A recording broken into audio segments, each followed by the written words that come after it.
자, 오늘 요한일서 특별히 이제 두 번째 시간입니다. 두 번째 시간 7절부터 17절까지만 나누려고 합니다. 먼저 7절부터 8절 내용입니다. 자, 이거 7절과 8절 읽을 때 과연 새 계명은 무엇이고 옛 계명은 무엇인지 한번 묵상해 보시기 바랍니다. 사랑하는 자들아, 내가 새 계명을 너희에게 쓰는 것은 너희가 처음부터 가진 옛 계명이니 이 옛 계명은 너희가 들은 바 말씀이거니와 다시 내가 너희에게 새 계명을 쓰노니 그에게와 너희에게도 참된 것이라. 이는 어둠이 지나가고 참 빛이 벌써 비침이니라. 아멘.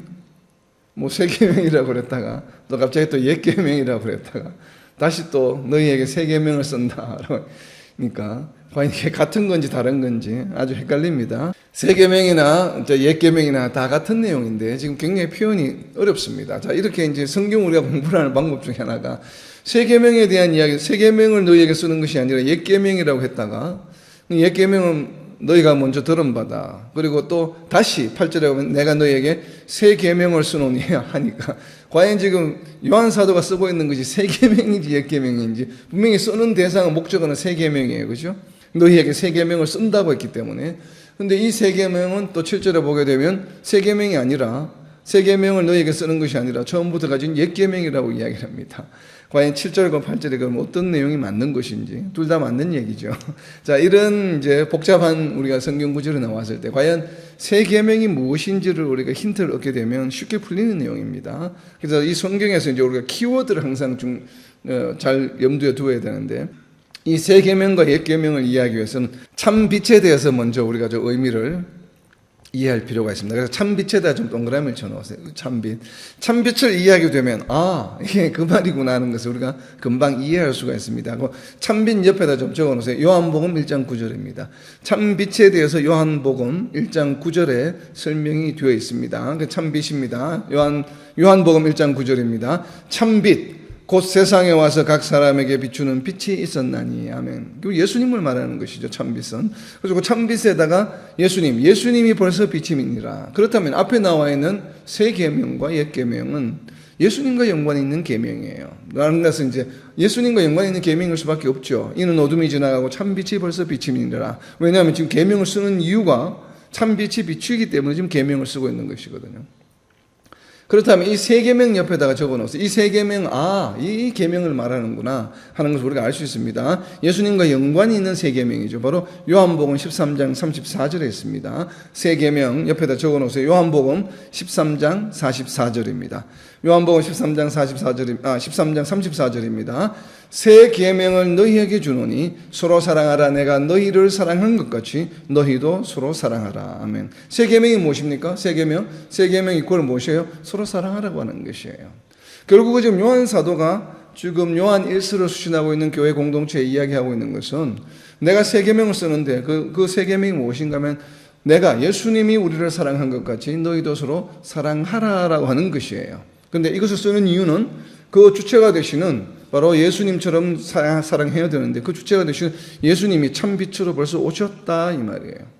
그렇기 때문에 새 계명이라. 왜? 예수님이 이 서로 사랑하라고 하는 계명을 무엇이라고 불렀냐면 새 계명이라고 부르셨기 때문에 그래요. 그래서 요한 사도는 요한복음 13장 34절에 기록되어 있는 예수님께서 너희는 내가 너희를 사랑하는 것 같이 서로 사랑하라 라고 하는 것을 예수님이 새 계명이라고 부르셨기 때문에 그 새 계명이라고 부르신 내용을 그대로 따온 것이에요. 그래서 예수님이 예전에 새 계명으로 말씀하신 게 있지, 바로 그 계명을 내가 지금 너에게 쓰는 것이야. 그러니까 서로 사랑하라고 하는 것이야. 내가 예수님이 우리를 사랑한 것처럼 서로 사랑하라라고 하는 내용을 쓰는 것이 바로 새 계명이에요. 그런데 이것을 7절에는 또 옛 계명이라고 이야기한다 이 말이죠.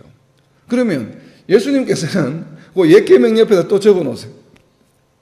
예수님께서는 예수님 말씀하신 요한복음에서 말씀하신 이 새 계명, 서로 사랑하라고 하는 이 새 계명을 다른 데서는 또 예수님께서 옛 계명이라고 말씀하셨어요. 또 예수님이 새 계명이라고도 말씀하셨고 옛 계명이라고도 말씀하셨습니다. 그래서 지금 요한 사도가 두 가지 다 인용하고 있는 것이에요. 저거 옛 계명 옆에다 적어 놓으세요. 마태복음 22장 37절과 39절 내용입니다. 37절과 39절입니다. 마태복음 22장 37절과 39절입니다. 마태복음 22장 37절입니다. 예수께서 이르시되 네 마음을 다하고 목숨을 다하고 뜻을 다하여 주 너의 하나님을 사랑하라 하셨으니, 사랑하라 하셨으니 그 과거형이죠. 예전에 구약에 기록된 내용이야. 사랑하라 하셨으니. 자, 39절입니다. 둘째도 그와 같으니 내 이웃을 내 자신같이 사랑하라 하셨으니. 자, 세 계명이라고 말씀하실 때는 내가 너희를 사랑한 것이 사랑하라고 하셨습니다. 그런데 이제 마태복음 22장 39절에서는 내 이웃을 자신같이 사랑하라 하셨으니, 왜냐하면 구약에 그렇게 기록이 되어 있기 때문에. 그래서 40절에 보시면 이 두 계명이 온 율법과 선지자의 강령이니라, 즉 구약의 율법을 요약한 것이다라고 이야기하는 것입니다. 즉 옛 율법이죠. 옛 계명이죠. 왜냐하면 구약에 기록된 계명이기 때문에. 그러니까 서로 사랑하라고 하는 것이 옛 계명인데, 서로 사랑하라라고 하는 것은 같지만 옛 계명과 새 계명의 차이는 무엇인가 하면, 옛 계명은 내 몸과 같이 서로 이웃을 사랑하라고 하는 것이에요. 그런데 새 계명은 예수님께서 우리를 사랑하는 것 같이 서로 사랑하라라고 하는 것이에요. 상당한 차이가 있죠. 예수님 우리를 사랑하는 것과, 그리고 우리가 내 몸과 같이 이웃을 사랑하는 것에는 좀 강도의 차이가 있죠. 바로 이런 것처럼 온 율법과 선지자의 강령이라고 이야기했기 때문에 바로 옛 계명이라고 이야기하는 것입니다. 지금 예수님께서 요한복음에서 지금 마지막 날 밤, 이제 십자가에 붙잡혀서 십자가에 이제 돌아가시기 전날 밤에 제자들과 모여서 만찬을 나누면서 들려주셨을 때, 그때 말씀하신 세 계명, 내가 너희를 사랑한 것이 너희도 서로 사랑하라 라고 했기 때문에 요한 사도는 세 계명이라고 받았고, 근데 이 세 계명은 이미 구약에서 기록된 내용들을 근거로 하고 있기 때문에 옛 계명이라고 이야기하는 것입니다. 왜냐하면 마태복음 22장 37절과 39절에서 예수님께서 그렇게 말씀하셨기 때문에. 근데 이 옛 계명은 어디에 있냐 하면 신명기 6장 5절에 있습니다. 하나님을 사랑하라고 하는 것. 그리고 이제 오늘 주제가 된 너희는 서로 사랑하라, 내가 너희를 사랑한 것이 사랑하라는 이 세 계명은 어디에 있냐면 레위기 19장 18절에 있습니다. 레위기 19장 18절에 보게 되면 원수를 갚지 말며 동포를 원망하지 말며 내 이웃 사랑하기를 내 자신과 같이 사랑하라, 나는 여호와이니라. 바로 나와 있죠. 그죠? 내 이웃을 내 몸과 같이 사랑하라. 즉 마태복음 22장 39절에서 사랑하라 하셨으니 바로 그 이야기예요. 레위기 19장 18절에서 그렇게 말씀하셨다는 것이에요. 그러니까 레위기 19장 18절에서는 내 이웃 사랑하기를 내 자신과 같이 사랑하라라고 했는데, 예수님께서 이것을 좀 바꾸셨습니다. 요한복음 13장 34절에서 내가 너희를 사랑한 것 같이 서로 사랑하라. 이것은 내가 너희를 사랑한 것 같이는 뭐예요? 예수님이 십자가에서 목숨을 버리시는 것처럼 너희도 서로 사랑하라고 하는 것이에요. 레위기 19장 18절에서 내 자신과 같이 사랑하라고 하는 것은 목숨을 바치라는 얘기는 아니죠. 왜냐하면 우리 자신을 사랑하는데 우리 자신을 사랑하는데 목숨을 바칠 이유는 없잖아요. 그러니까 목숨을 바치는 것이 우리 자신과 같이 사랑하라라고 하는 것과 예수님이 우리를 사랑한 것 같이 사랑하라고 하는 다른 것이에요. 그래서 예수님께서는 그 차이를 옛 계명, 새 계명이라고 말씀하셨는데, 요한 사도는 지금 그 두 가지 내용을 여기서 지금 다 설명하고 있는 것입니다. 예수님이 말씀하신 새 계명이죠. 자, 이것을 우리가 이제 확인할 수 있는 것이 어디에 있냐면 요한 2서입니다. 요한 2서 1장 5절에 보게 되면 바로 이제 방금 제가 말씀드린 내용, 서로 사랑하라고 한 것이 새 계명이 맞구나 하는 것을 확정할 수 있습니다. 요한 2서 1장 5절입니다. 부녀여, 내가 이제 네게 구하노니 서로 사랑하자. 그렇죠? 서로 사랑하라는 얘기죠. 서로 사랑하자. 이는 새 계명같이, 새 계명이라고 이야기하고 있죠. 요한 사도가 말한 새 계명은 뭐냐 하면 서로 사랑하는 것이 맞아요. 새 계명같이 내게 쓰는 것이 아니요 처음부터 우리가 가진 것이라. 맞죠? 처음부터 우리가 가진 것이니까 뭐예요? 처음부터 우리가 가진 거고, 옆에도 적어놓으세요. 옛 계명이에요. 요한일서 2장 7절에서 이야기하는 옛 계명이다 이 말이에요. 처음부터 우리가 가진 것이라. 서로 사랑하자. 사랑하는데 어떻게 사랑해요? 예수님 우리를 사랑한 것 같이. 근데 이 말씀은 레위기 19장 18절에서 내 몸과 같이 네 이웃을 사랑하라라고 하는 말씀에 모티브가 있는 것입니다. 자, 이렇게 이제 새 계명과 옛 계명 공이 동일하게 무엇인가 하면 서로 사랑하라라고 하는 것이에요. 근데 새 계명은 무엇이에요? 예수님 우리를 사랑한 것 같이. 옛 계명은 내 몸과 같이 이웃을 사랑하라, 서로 사랑하라라고 하는 그런 이야기입니다. 요한일서 2장 9절입니다. 빛 가운데 있다 하면서 그 형제를 미워하는 자는 지금까지 어둠에 있는 자요, 그의 형제를 사랑하는 자는 빛 가운데 거하여 자기 속에 거리낌이 없으나 그의 형제를 미워하는 자는 어둠에 있고 또 어둠에 행하며 갈 곳을 알지 못하나니 이는 그 어둠이 그의 눈을 멀게 하였음이라. 자, 여기에 이제 두 가지의 종류의 사람이 나오죠. 9절에 나와 있는 어둠에 있는 자, 그리고 또 10절에 보면 빛 가운데 거하는 자. 그러니까 두 종류의 사람이 있습니다. 어둠에 있는 자와 빛 가운데 거하는 자를 지금 대비시켜 놓고 있죠. 그래서 2장 9절에 있는 어둠에 있는 자는 어떤 자들입니까? 빛 가운데 있다 하면서 형제를 미워하는 자예요. 그리고 눈이 멀어 어둠에 행하며 갈 곳을 알지 못하는 자라고 이렇게 되어 있습니다. 어둠에 행하는 것이, 어둠 속에 지금 갇혀 있는 것이에요. 그 어둠에 갇혀있다, 어둠에 있는 자 옆에다 적어놓으세요. 잠언 4장 19절입니다. 잠언 4장 19절, 어둠에 갇혀있다라고 하는 것은 어떤 것을 의미하는가 하면 잠언 4장 19절에 보면 악인의 길은 어둠 같아서 그가 걸려 넘어져도 그것이 무엇인지 깨닫지 못하느니라. 그러니까 어둠에 갇혀있다, 어둠에 있다고 하는 것은 무엇인가 하면 악인의 길을 의미한다는 것이죠. 악인의 길. 그래서 눈에 멀어 어둠에 행하며 갈 곳을 알지 못하는 자다라고 좀 이렇게 되어 있는데, 자, 이제 좀 더 심각한 것은 무엇인가 하면 여전히라고 하는 부사예요. 여전히. 자는 지금까지 어둠에 있는 자요. 지금까지. 지금 한글 번역에는 지금까지, 우리가 개역 개정에는 지금까지라고 되어 있는데, 이 지금까지 헬라어에 있는 그 의미는 무엇인가 하면 요한일서 1장 6절입니다. 요한일서 1장 6절. 만일 우리가 하나님과 사귐이 있다고 어둠에 행하면 거짓말을 하고 진리를 행하지 아니함이거니와. 바로 이렇게 어둠에 있는 자, 이제 거짓말을 하는 자, 그런 뜻이죠. 그래서 여전이라고 하는, 지금까지 어둠에 있는 자요라고 하는 것은 어떤 의미입니까? 지금까지 어둠에 있는 자요. 지금까지 어둠에 있는 것은 지금 이 순간에 어둠에 있는 것이 아니죠. 지금까지라고 하는 것은 뭐예요? 그 이전부터 계속 어둠에 머물러 왔다는 얘기예요. 자, 이것을 우리가 잘 이해를 해야 합니다. 그래서 지금 빛 가운데 있다 하면서 그 형제를 미워하는 자는 지금까지 어둠에 있는 자. 언제부터? 처음부터. 그러니까 지금 이전에 빛에 있었던 적이 없어요. 지금 굉장히 강하게 지금 요한 사도는 이야기하고 있는 것입니다. 형제를 미워하는 자는 지금까지, 그러니까 처음부터 쭉 지금까지 한 번도 빛 가운데 거한 적이 없어요. 그러니까 지금까지, 여기 지금까지라고 번역된 헬라어 원어를 보게 되면 여전히, 그래서 두 개의 단어로 되어 있습니다. 전치사와 명사예요. 그렇기 때문에 처음부터 지금까지 계속 어둠에 있는 거예요. 지금 뭔가 빛에 있다가 내가 뭐를 잘못해서 갑자기 어둠으로 변하는 게 아니에요. 그러니까 시종일관 어둠에 있었던 것이에요.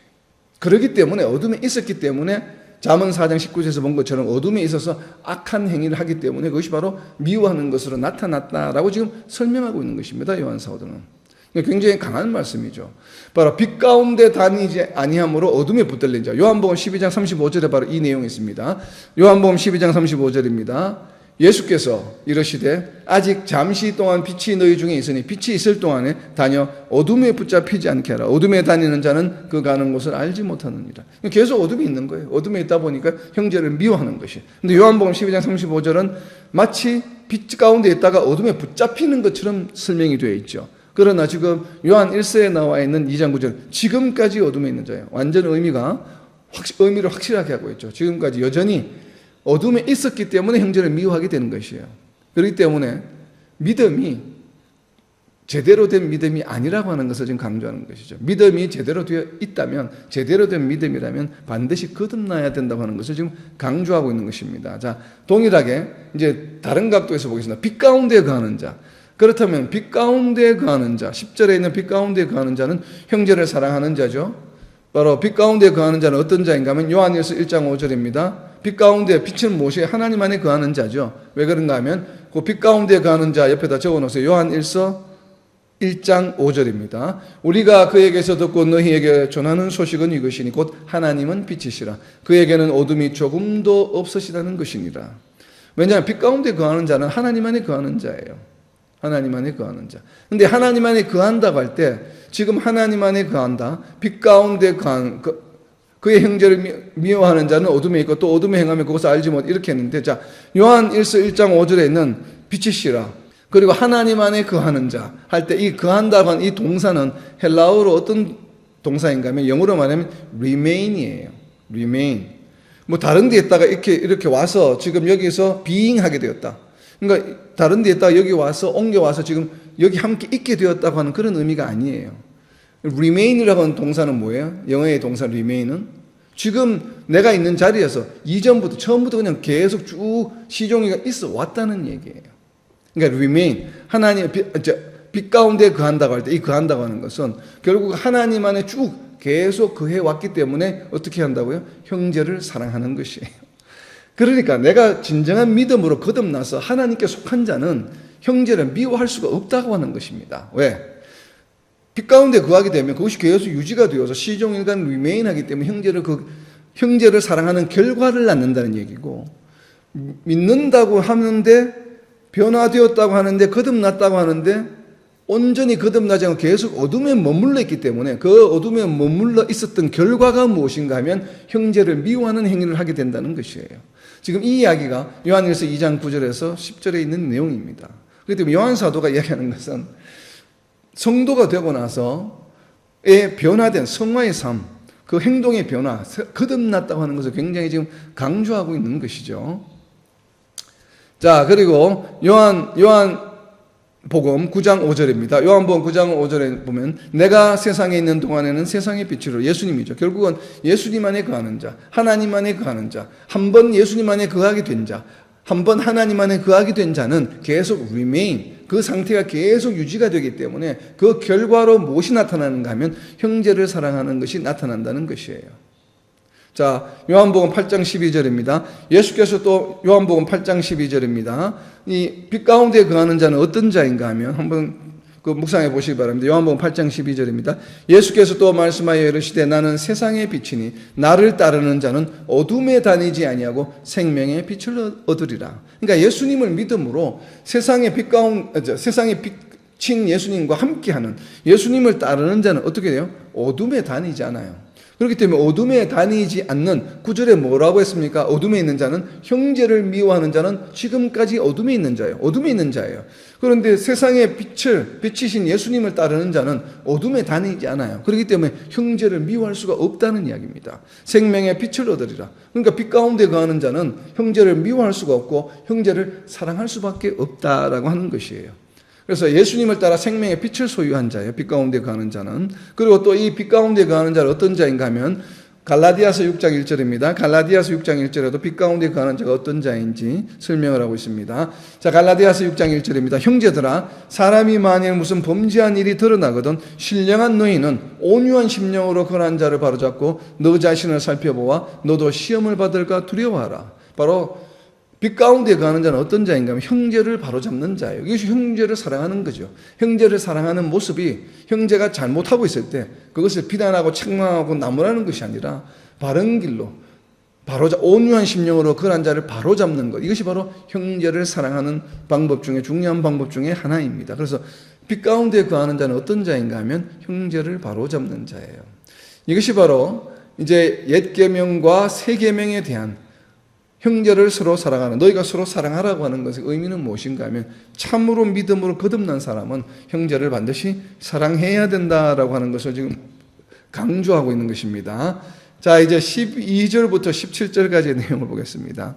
12절부터 17절까지의 내용을 보게 되면 복잡합니다. 쓰는 것은 자꾸 이렇게 되어 있는데, 자, 이제 표시를 좀 해보시기 바랍니다. 12절에 먼저 자녀들아, 자, 자녀들아 표시를 하시고, 우선 부르는 대상이 누구인지 한번 먼저 표시를 해봅니다. 12절에 자녀들아, 그리고 그 다음에 가다 보면 또 13절에 아비들아라고 되어 있죠. 그 다음에 아비들아, 그리고 13절에 중간쯤 가면 청년들아라고 되어 있습니다. 청년들.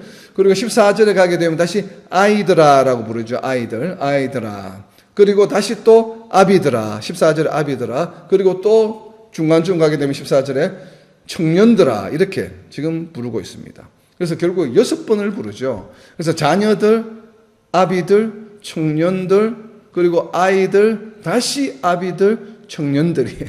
그래서 아비가 나오고 아이들이 나오고 청년들이 나옵니다. 그렇죠? 그리고 또 자녀들이 나와요. 그래서 자녀들아, 첫 번째 나와 있는 자녀들아 내가 너희에게 쓰는 것은 뭐라고 이야기하냐? 예수님의 이름으로 말미암아 사함을 받았기 때문이다. 그럼 자녀들은 어떤 사람들이에요? 자녀들은 지금 요한 사도의 자녀들입니까? 아니면 지금 편지를 받고 있는 교회에 어떤 부모들이 있는 그 부모들에게 속해 있는 자녀들을 의미합니까? 아니죠. 자, 자녀들의 동그라미를 쳐서 사함을 받았음이라다 연결해 놓으세요. 그러니까 자녀들의 의미는 무엇인가 하면 지금 사도 요한이 이야기하는 자녀들아는 죄사함을 받은 자들이에요. 예수님의 이름으로. 그럼 결국 무엇입니까? 복음 증거를 해서 복음을 받은, 즉 다르게 표현하면 지금 요한 사도가 치리하고 있는 교회들의 성도들을 말하는 것이죠. 그래서 자녀들아를 다르게 쓰면 이렇게 쓸 수 있습니다. 성도들아라고 좀 바꿔서 놓으세요. 성도들아. 그러니까 지금 요한 사도의 입장에서 요한 사도의 나이가 얼마라고요? 최소 70대 중반이에요. 많으면 90이고 90대고 지금 요한 1서가 언제 기록되었냐에 따라서 그냥 70년 중반에 기록이 되었다 그런다면 거의 70대 후반이죠. 나이가. 그리고 90년대에 기록이 되었다 하면 나이가 90이 넘었는데, 그러니까 교회 성도들이 전부 자기보다 어린 나이예요. 그러니까 자녀들아 라고 하는 의미로 불렀을 수도 있고, 본인이 치리하는 교회 성도들이기 때문에 영적 자녀의 개념입니다. 그러니까 영적 자녀, 성도들이에요. 처음에 나와 있는 자녀들이라고 하는 것은 바로 예수님의 이름으로 말미암아 사함을 받았기 때문에 이름을 그렇게 부르는 것이 자녀들아라고. 그리고 이제 이어 나오는 13절에 나오는 아비드라는 것은 아비들에게 쓰는 이유는 무엇입니까? 너희가 태초부터 계신 이를 알았으며, 태초부터 계신 이는 누구입니까? 하나님이시죠. 근데 하나님을 아는, 여호와 하나님을 아는 사람들을 지금 아비드라라고 불렀어요. 즉 유대인들 중에서 누구예요? 시니어들을 말하겠죠. 그러니까 자기하고 나이가 비슷한 또래들, 뭐 60대, 70대들, 자 이런 사람들, 나이가 많은 사람들, 예수님이 이 땅에 오셔서 복음을 선포하실 무렵에 있었던 사람들, 약간 이전에 있었던 사람들, 이럴 수도 있겠죠. 아비들아, 내가 너희에게 쓰는 너희가 태초부터 계신 이를 알았으면 하나님을 알았다 이 말이에요. 자, 그 다음에 나오는 청년들아, 내가 너희에게 쓰는 것은 너희가 악한 자를 이겼습니다. 악한 자들은 누구예요? 핍박하는 자들이겠죠. 악한 자들, 악의 무리들을 이겼다라고 하는 것이에요. 근데 여기에 나와 있는 우리가 주의해야 될 것은 13절에 나와 있는 이 파이디아라고 하는 그 단어인데, 파이디온인데, 청년들아라고 하는 이 파이디온은 우리가 가족 개념에서의 부모와 자녀, 그런 개념이 아니에요. 그런 개념일 때 쓰는 단어가 아니고, 그럴 땐 주로 다른 단어가 사용이 되고, 이 파이디온이라고 하는 단어는 스승과 제자들 간에, 그러니까 사부와 제자, 그런 자녀 개념이죠. 그러니까 영적 아버지와 자녀들, 이런 개념을 쓸 때 청년들아는 교회 공동체 내 젊은이들을 대상하는 것으로 보여집니다. 내가 너희에게 쓰는 것은 너희가 악한 자를 이겼습니다. 이렇게 지금 이야기하고 있는 것으로 보여집니다. 자, 그리고 이제 또 보면은 그 다음에 나오는 게 아이들아라고 나왔죠. 아이들아. 자, 여기에 나와 있는 아이들아는 부모와 자녀들 간의 아이들이에요. 그러니까 처음에 나와 있던 자녀들하고는 좀 개념이 컨셉이 조금 다릅니다. 그리고 아버지를 알았기 때문에 이제 아이들아라고 부른 것이고, 그리고 아비들아, 너희가 아버지를 알았으며 쓴 것은 너희가 아버지를 즉 하나님 아버지를 알았으며, 아비들아 내가 너희에게 쓴 것은, 그래서 여기에서 나와 있는 아이들과 아비들은 마치 가족 관계에서 아이들과 아이인 것처럼, 아버지와 아이들 관계처럼 보여지는데 실제로 그러한 관계는 아니고 교회 안에서 시니어와 주니어의 개념으로 이해하는 것이 필요합니다. 그러니까 가정 내에서 부모와 자녀의 개념이 아니고 그런 개념을 교회 공동체를 가지고 왔을 때, 그러니까 아비들아는 시니어들, 그 다음에 아이들아는 교회 내에서의 젊은 층들, 이제 두 부류로 이렇게 이제 이야기하는 것이죠. 그러니까 아비들아 내가 너희에게 쓴 것은 너희가 최초부터 계신 이를 알았으며, 그리고 또 아이들아 내가 너희에게 쓴 것은 너희가 아버지를 알았으며, 같은 얘기죠. 하나님을 알았다는 얘기죠. 하나님 아버지를. 그렇기 때문에 교회 공동체 내에서의 시니어들과 주니어들을 이야기하는 것이에요. 자, 그리고 이제 14절 중반에 나오는 청년들 할 때, 이 청년들하는 13절에 나와서 우리가 한글로 번역되는 청년들하고는 다른 헬라어입니다. 그러니까 같은 청년들이 아니에요. 앞에 나와 있는 청년들하는 스승과 제자의 개념의 파이디온이라고 하는 단어고, 뒤에 나와 있는 청년들하는 그냥 이게 뭐냐면 네아니스코스라고 해서 진짜 나이가 젊은 사람들을 말해요. 그러니까 정말 청년들이죠. 그래서 좀 여기에 보면 세 종류의 사람들이 나오고, 교회 공동체 내에 시니어들이 나오고, 아주 나이가 어린 애들이 나오고, 그 다음에 뭐 30대, 30대들, 20대들, 중년층. 그래서 뒤에 나와 있는 14절에 나와 있는 교회 공동체에 나와 있는 세 그룹을 말합니다. 완전히 나이가 많은 장년들, 그리고 청년들, 그리고 완전히 나이가 어린 아이들. 이렇게 이제 세 그룹으로 이해를 하는 것이 필요합니다. 왜냐하면 동일해요. 청년들과 아이들과 아비들과 청년 14절에 나와 있는 내용은 다 동일해요. 복음을 받아들이고 구원받았기 때문에. 그래서 아버지를 알았기 때문에, 태초부터 계신 일을 알았기 때문에, 그리고 또 청년들은 무엇인가 하면 강하고 말씀이 안에 거하시며 흉악한 자를 이기었기 때문에, 말씀이 그 안에 거하는 자들, 그러한 자들을 청년들이라고 이야기해요. 여기에 특별히 청년들이 강하고 말씀이 안에 거하시며 라고 하는 것은 정말 교회 내의 청년들 무리들을 말해요. 20대겠죠? 20대들, 30대들. 왜 그렇게 해석을 하는가 하면 그 청년들 옆에, 말씀 옆에다 적어 놓으세요. 강하고 말씀이, 청년들이 무언가 하면 너희가 강하고 하나님의 말씀이 너희 안에 거하시며, 말씀이, 청년들 안에 말씀이 거한다고 지금 표현하고 있거든요. 그 말씀 옆에다 적어 놓으세요. 시편 119편 9절입니다. 시편 119편 9절입니다. 그래서 제가 이렇게 해석을 하는 것이에요. 14절로 교회 내 세 그룹을 해석하는 이유가 바로 시편 119편 9절 때문에 그래요. 시편 119편 9절입니다. 청년이 나옵니다. 청년이 무엇으로 그의 행실을 깨끗하게 하리이까? 무엇으로 깨끗하게 합니까? 청년들이 주의 말씀만 지킬 따름이니라. 말씀이 너희 안에 거하시며, 청년들이 뭐예요? 말씀이 너희 안에 거하시기 때문에 행실이 깨끗하다라고 하는 것이 바로 시편 119편 9절의 이야기예요. 그래서 아마 요한 사도는 이 시편 119편 9절을 생각했던 것 같아요. 절대. 그러니까 교회 내에서 청년들이 이제 어떻게 보면 청년들이 그래도 혈기가 가장 왕성하고 어떻게 보면 좀 교회 내의 가르침을 퍼스널할 수 있는 확률이 많죠. 왜냐하면 세상의 유혹이 워낙 많기 때문에. 더군다나 소아시아 그 초대 교회 당시에는 우상이 너무나도 많고, 그리고 여러 가지 사회 환경적으로 굉장히 타락한 문화가 많았기 때문에, 특히 에베소라든지 이런 큰 교회들, 에베소 같은 경우는 굉장히 큰 도시거든요. 소아시아의 수도기에 해당하기 때문에 흥청망청했다 이 말이에요. 그러니까 청년들이 가장 유혹을 많이 받아요. 그래서 말씀이 너희 안에, 그래서 시편 119편 9절의 말씀을 아마 생각하면서 청년들에게 하나님의 말씀이 너희 안에 거하시며 라고 선포한 것 같아요. 하나님의 말씀이 청년들 안에 거해서 그 말씀이 청년들을 붙들어서 너희가 흉악한 자를, 그러니까 흉악한 자들 어떤 자들이겠습니까? 여기에서 핍박하는 자들이 아니고 어떤 자들이겠어요? 유혹하는 자들이겠죠. 그러니까 흉악하다는 표현을 쓰는 것입니다.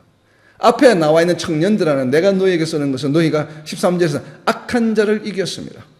악한 자를. 악한 자는 누구예요? 핍박하는 자. 근데 흉악하다는 것은 뭐예요? 범죄죠, 범죄.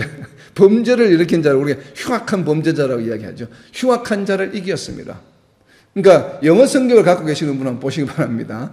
영어 성경을 가지고 계시는 분을 보시면 영어 성경에는 13절과 14절에 동일해요. evil one, evil one. 동일하게 overcome이라고 해놨는데 한글 성경에는 그 뉘앙스를 조금 바꿨어요. 악한 자와 흉악한 자라고 이렇게 좀 표현을 했습니다. 왜냐하면 NIV 영어 성경은 의역을 한 것이고 지금 우리 개역개정은 word for word, 직역을 한 것이기 때문에 조금 뉘앙스의 차이가 있습니다. 그래서 너희가 흉악한 자를 이겼습니다.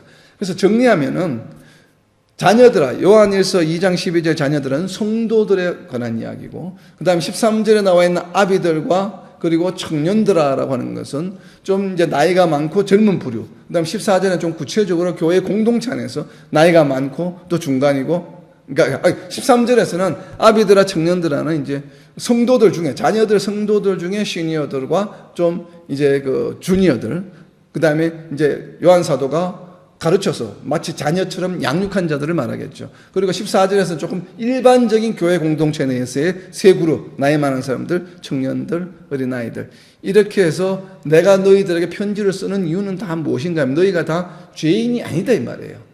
그러니까 이 이야기는 바로 무엇인가 하면 방금 앞에서 나누었던 이야기예요. 어둠에 있는 자가 아니라는 얘기예요.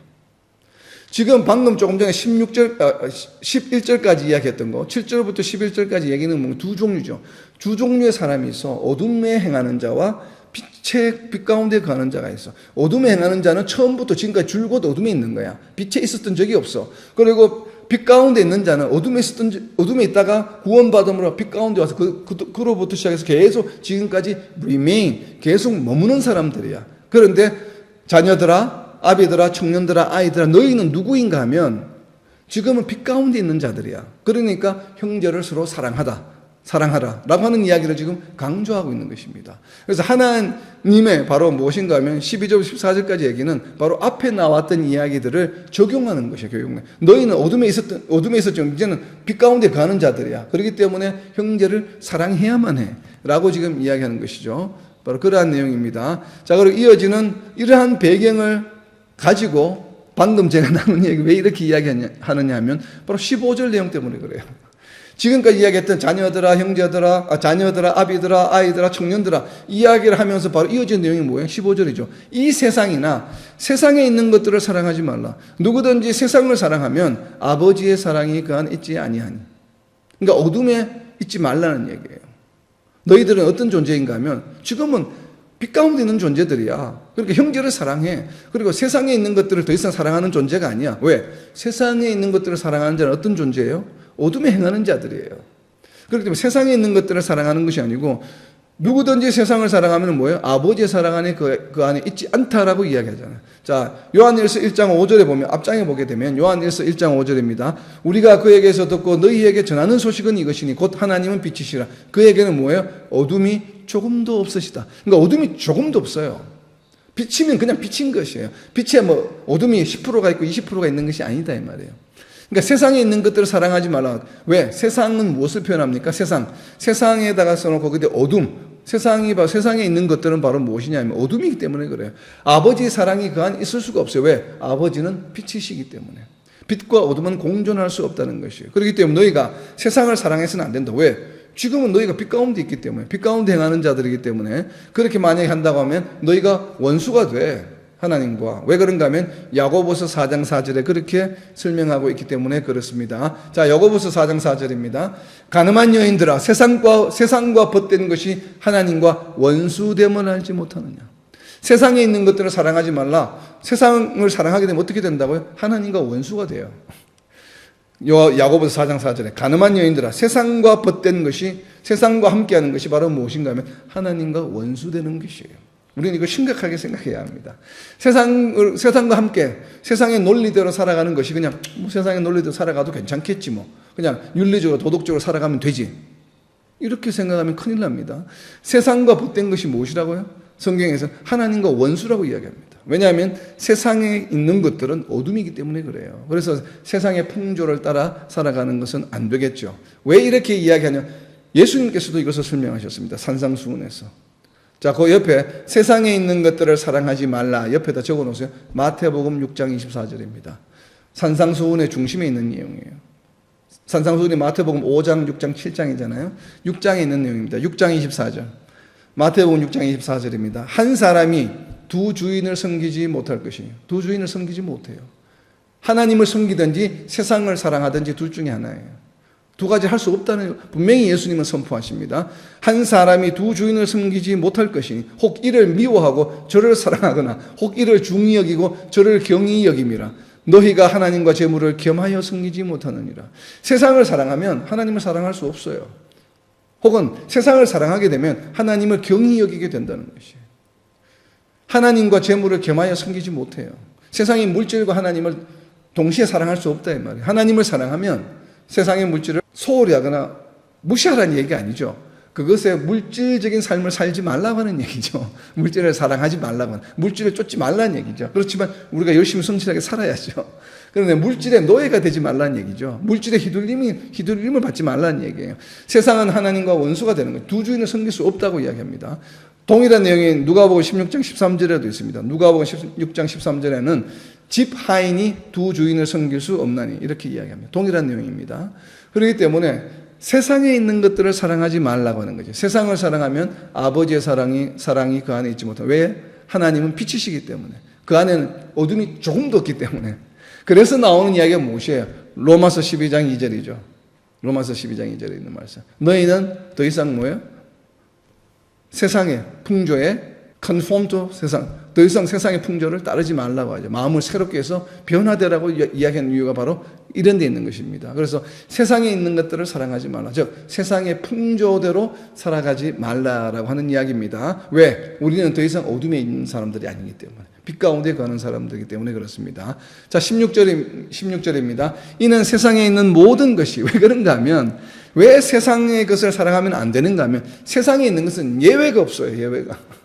세상에 있는 것들 중에 100가지 중에 90가지는 어둠에 속하는 것이고 10가지는 빛은 아닐지라도 회색 정도 색깔 된다? 어둠과 빛과 아니면 그늘 정도 된다? 이런 것이 아니에요.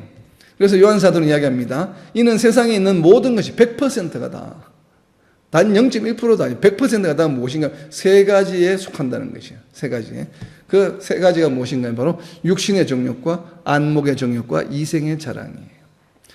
그리고 이 세 가지는 무엇인가 하면 모두가 다, 이 세상에 있는 모든 것은 세 가지로 나눌 수 있어요. 세상에 있는 모든 것. 여러분이 상상하는 무엇이든지 간에 세상에 있는 것은 이 세 가지 그룹에 속해요. 육신의 정욕이거나 안목의 정욕이거나 이생의 자랑. 여기에 속합니다. 전부 다가. 그런데 이 전부 다는 아버지께로부터 온 것이 아니에요.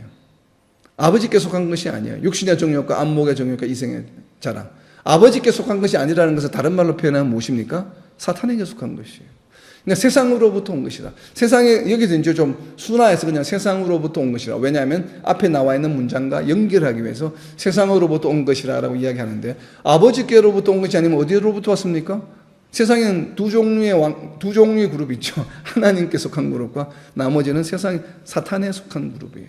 사탄으로부터 온 내용이에요. 세상의 것들은 다. 그래서 육신의 정욕과 안목의 정욕과 이생의 자랑, 이것이 왜 사탄으로부터 온 것인지를 우리가 구약 성경의 역사를 보면 알 수가 있습니다. 구약 성경의 역사. 자, 먼저 육신의 정욕에 관한 것을 봅니다. 육신의 정욕에 관한 것은 무엇인가 하면 육신의 정욕 옆에다 적어 놓으세요. 신명기 6장 16절과 출애굽기 17장 2절입니다. 신명기 6장 16절과 출애굽기 17장 2절. 이것이 육신의 정욕과 연관이 있습니다. 육신의 정욕이 뭐지? 이런 어떤 정욕을 말하는 것이지? 우리가 육신을 갖고 있음으로 해서 겪게 되는 것이요. 많죠. 욕망, 육적인 욕망. 자, 신명기 6장 16절입니다. 너희가 마사에서 시험한 것 같이 너희의 하나님 여호와를 시험하지 말고. 육신의 정욕은 무엇인가 하면 육신의 정욕으로 인해서 우리가 무엇을 하게 되냐면 하나님을 시험하게 돼요.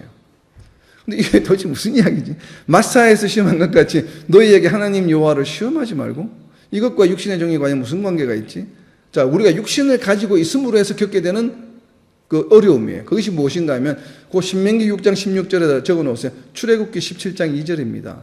마사에서 하나님을 시험한 것이 무슨 내용인지 구체적으로 그 내용이 어디에 설명이 되어 있냐면 출애굽기 17장 2절에 설명이 되어 있어요. 자, 출애굽기 17장 2절에 육신의 정욕이 여러 가지가 있는데 그 중에 무엇인지 한번 생각해 보시기 바랍니다. 출애굽기 17장 2절입니다. 백성이 모세와 다투고 이르되 우리에게 물을 주어 마시게 하라. 모세가 그들에게 이르되 너희가 어찌하여 나와 다투느냐? 너희가 어찌하여 여호와를 시험하느냐? 갈증이 난 것이에요. 육신의 정욕이죠. 식욕도 육신의 정욕이죠. 탐욕, 많죠. 이런 거. 그래서 이 육신의 정욕은 바로 지금 광야에서 물을 마시지 못했어요. 그래서 불평을 했습니다. 그래서 모세에게 불만을 제기를 했어요. 왜 너희가 애굽에서 데리고 나와서 지금 여기서 갈증이 나서 죽게 생겼다. 이것이 바로 무엇인가 하면 하나님을 시험하는 것이란 말이에요.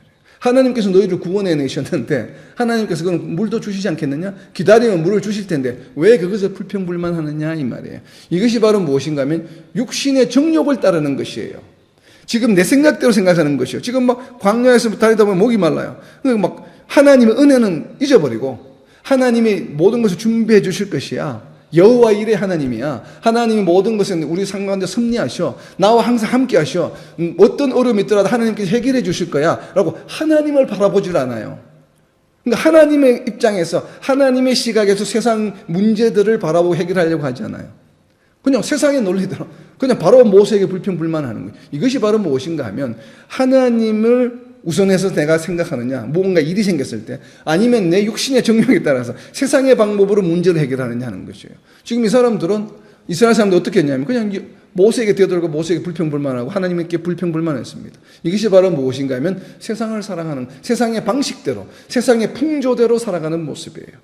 그런데 하늘의 풍조를 따라 살아가는 사람은 불평불만을 이렇게 하지 않습니다. 왜? 하나님께서 다 예비하여 주셨을 거예요. 때를 기다리는 것이. 그리고 하나님께 불평불만하는 것이 아니라 어떻게 해요? 하나님께 기도하죠. 불평불만하고 하나님께 대들고 모세에게 지도자에게 대드는 것이 아니라 하나님께 기도하죠. 우리를 사랑하시는 하나님께서 지금 뭐 어떤 이유인지 모르겠지만 이런 어려움을 겪게 하시는데 이것을 해결해 주실 줄로 믿습니다. 속히 해결하여 주시옵소서. 이렇게 기도한다 이 말이에요. 이것이 세상의 풍조대로 살아가는 것이 아니고 하늘의 풍조대로 하나님을 사랑하는 하나님 관계, 빛 가운데 거하는 자들의 모습이에요. 그렇기 때문에 신명기 6장 16절과 17장 2절은 하나님은 온데간데 없고 자신에게 그냥 포커스가 막 이것이 바로 육신의 정욕이라고 하는 것이에요. 우리가 이런 걸 그냥 뭐 성욕이다 뭐 이런 걸로만 단순하게 생각해서는 안 돼요. 육신의 정욕은 무엇인가 하면 세상 풍조대로 그냥 내 기준대로 하는 것을 말하는 것이에요. 육신의 정욕이라는 컨셉은 바로 그런 것입니다. 그래서 광야에서의 불순종이 아주 대표적인 것입니다. 왜 광야에서 불순종하겠습니까? 육신의 정욕을 다른 게 또 뭐가 있어요? 대표적인 게 제가 육신의 정욕이 다른 게 무엇이 있어요? 하나님의 섭리대로 따른 것이 아니라 세상의 기준대로 내가 생각해서 이스라엘 민족이 하나님 나라에 들어가는 것을 실패했죠. 이것이 바로 사탄이 노리는 것이에요. 육신의 정욕에 따라서. 가나안 땅을 40일 동안 염탐하고 나서 보고를 어떻게 했습니까? 육신의 정욕대로. 그냥 덩치를 보니까 우리가 도저히 못 이기겠어. 그러니까 사람들 너무 많아. 우리가 도저히 못 이기겠어. 육신의 정욕대로 판단하는 것이에요. 그냥 세상 기준대로 판단하는 것이에요. 하나님의 섭리대로 하늘의 풍조대로 판단하는 하나님이 들어가라고 했잖아. 그럼 하나님께서 해주실 거야. 이것이 세상의 풍조대로 하는 것이 아닌 것이에요. 하늘의 풍조대로 하는 것인데 그러나 육신의 정욕대로 그냥 육신의 정욕대로 시키는 대로 지 마음대로 자기 마음이 시키는 대로 자기 마음이 하고 싶은 대로 그냥 하는 것이 이것이 바로 육신의 정욕을 하는 이것이 바로 이스라엘 민족이 하나님 나라에 들어가서 하나님의 백성이 되는 하나님 나라를 이루는 것이 무너진 일이에요. 누가 그렇게 했습니까? 사탄이 역사했죠. 그래서 이거는 세상에 속한 것이 어둠에 행하는 것들이에요. 그래서 사탄이 하나님 나라의 백성을 하나님으로부터 멀어지게 하기 위해서 쓰는 수단이 바로 무엇인가 하면 육신의 정욕이에요. 그 다음이 무엇인가 하면 안목의 정욕. 이건 너무나 쉽죠. 창세기 3장 6절에 있죠. 창세기 3장 6절에 여자가 그 나무를 본 적 뭐예요? 본 적 안목의 정욕이에요. 안목의 정욕. 안목의 정욕. 눈으로 보음으로 인해서 먹음직도 하고 보암직도 하고 결국 타락을 지켜버리잖아요. 이게 안목의 정욕. 이것도 뭐예요? 사탄의 뱀의 역사죠. 사탄의 역사예요. 사탄의 역사 중에 사탄이 하나님의 백성을 무너뜨리는 방법이 바로 이 안목의 정욕이에요. 육신의 정욕과 안목의 정욕. 이 안목의 정욕의 또 대표적인 아주 우리 신앙의 선배, 성경의 영웅이 있죠. 바로 누구입니까? 사무엘하 11장 2절에 있습니다. 사무엘하 11장 2절. 자, 안목의 정욕 옆에다 적어 놓으세요. 사무엘하 11장 2절. 그리고 창세기 3장 6절이요. 사무엘하 11장 2절입니다. 저녁 때에 다윗이 그의 침상에서 일어나 왕궁 옥상에서 거닐다가 그곳에서 뭐하니? 그곳에서 보니. 안 봤으면 일이 안 일어났어요. 옥상에 안 올라가고 그냥 침대에 있어서 계속 잠을 잤으면 이런 일이 안 일어났어요. 뭐 때문에? 거닐다가 뭘 해서? 거닐다가 그냥 내려왔으면 아무 일 없었어요. 근데 뭐 했기 때문에? 거닐다가 그곳에서 보니. 이것이 바로 이브를 유혹한 것과 동일한 것이에요. 사탄이 다윗을 무너뜨린 것이에요. 바로 안목의 정욕입니다. 자, 그리고 이제 세 번째, 이생의 자랑이다. 이생의 자랑은 무엇이에요? 그야말로 영어성의 보스팅, 자랑하는 것이 자랑하는 것의 대표적인 사람이 누군가 하면 열왕기상 11장 3절에 있습니다. 열왕기상 11장 3절. 그 이생의 자랑 옆에다 적어놓으세요. 열왕기상 11장 3절과 열왕기하 20장 13절 두 가지 케이스를 봅니다. 왕상 11장 3절과 왕하 열왕기하 20장 13절에 있습니다. 자, 열왕기상 11장 3절입니다. 왕은 후궁이 700명이요 첩이 300명이라 그의 여인들이 왕의 마음을 돌아서게 하였더라. 솔로몬이죠. 세상의 자랑거리였습니다. 우리가 솔로몬의 이야기를 보게 되면 어때요? 세상 사방으로부터 사람들이 찾아옵니다. 재물들을 가지고 인사로 옵니다. 그러니까 얼마나 우쭐하겠어요. 자랑이에요. 물론 700명의 이 후궁이 누군가 하면 전부 다 로얄 패밀리예요. 도터예요. 한 700명이 다. 그 700명이 보면 다 로얄, 어떻게 영어 성경에 보면 그렇게 되어 있는데 결국은 이웃 나라에 있는 귀족들과 왕들과 혼인을 했습니다. 정략결혼이죠. 화평을 유지하기 위해서 나라 간에. 그러나 화평을 유지할 목적이라면 700명이 될 필요가 없죠. 왜? 주변 나라가 대여섯 나라밖에 안 되는데. 그리고 정말 다른 그 성경의 구약에 보게 되면 6나라, 뭐 암몬, 모압, 시돈 한 6나라를 열거하고 있습니다. 700명을 설명할 때 거기로부터 온 사람들이에요. 근데 700명 할 이유가 있습니까? 6명은 충분하죠. 근데 이것이 바로 무엇인가 하면 보스팅이에요. 자기의 권력에 대한 과시예요. 1000명이 된다고 하잖아요. 왕의 마음. 그래서 그 결과가 어떻게 됩니까? 왕의 마음을 돌아서게 하였더라. 돌아서게 어디로부터? From God. 하나님으로부터 돌아서게 해버렸어요. 이것이 뭐예요? 사탄의 역사예요. 자랑하게 만드는 거. 우쭐한 거죠. 우쭐하는 거. 그러니까 왕이 되다 보니까 세상의 권력을 다 가졌어요. 재물도 무지 많아요. 또 뭘 자랑하고 싶어요? 그래서 처첩이 1000명이 된다 이 말이에요. 사람들이 보면 일반적인 사람들이 보면 어떨까요? 그냥 그러한 어떤 보스팅하고 싶은 마음, 이생의 자랑. 이 대표적인 또 왕이 또 있습니다. 솔로몬 말고 뒤에 보면 11개 20장 13절에 가면 히스기야가 사자들의 말을 듣고, 사자는 이제 엠베서 메신저입니다. 사자들의 말을 듣고 자기 보물고의 금은과 향품과 보배로운 기름과 그의 궁기고와 창고의 모든 것을 다 뭐예요? 바빌론에서 온 그 사신들에게 보여주었어요. 왜? 자랑했죠. 나는 이만큼 힘이 있어. 내가 이만큼 보물을 많이 모았어. 왜? 자기가 하나님 은혜로 그렇게 되었는데, 적군이 왔을 때도 하나님 은혜로 물리쳤고, 병이 들었을 때 하나님 은혜로 다시 살아났는데, 병 고침을 받았는데, 이제 전쟁에서 이기고 하니까 전부 이것을 자기 자랑으로 내세웁니다. 그래서 결국은 하나님으로부터 벌을 받게 됩니다. 그래서 가장 극악한 아들을 낳게 되죠. 므낫세라고 하는. 그래서 결국은 므낫세 때문에 남유다가 멸망하게 됩니다. 결국은 히스기야의 이 보스팅, 이생의 자랑 때문에 남유다가 멸망하게 된 것이에요. 그러니까 이생의 자랑이 무엇이에요? 사탄의 무기예요. 하나님 나라를 멸망시키는 무기예요. 남유다를 멸망시켰어요, 사탄이.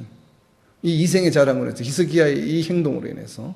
그렇기 때문에 바로 이 이생의 자랑, 안목의 정욕, 육신의 정욕은 구약에서 뭔가 하면 사탄이 하나님 나라를 무너뜨리는 것이에요. 그렇기 때문에 이것을 이기기 위해서 예수님께서 광야 40일 동안 이 세 가지를 보여주셨습니다. 떡을 만들어라 하니까 떡으로 할 것이 아니요. 뭐 이런 것들이 전부 이 세 가지를 다 이겨내는 것이요. 뛰어내려라, 내게 절해라. 이 세 가지가 다 무엇인가 하면 육신의 정욕과 안목의 정욕과 이생의 자랑에 속하는 것들이에요. 자, 이런 것들을 극복하신 분이 예수님이라고 하는 것을 바로 그 광야 40일 동안에 보여주신 내용입니다. 자, 이제 마지막 17절입니다. 이 세상도 그 정욕도 지나가되 하나님의 뜻을 행하는 자는 영원히 거하느니라. 그래서 영원히 거한다고 되어 있고, 그리고 하나님의 뜻을 행하는 자는 어떻게 됩니까? 정욕을 이기신 바로 예수님이에요. 예수님이 누가복음 4장 3절입니다. 누가복음 4장 3절에 보면, 누가복음 4장 3절입니다. 광야 40일의 그 생활을 이야기하는 겁니다.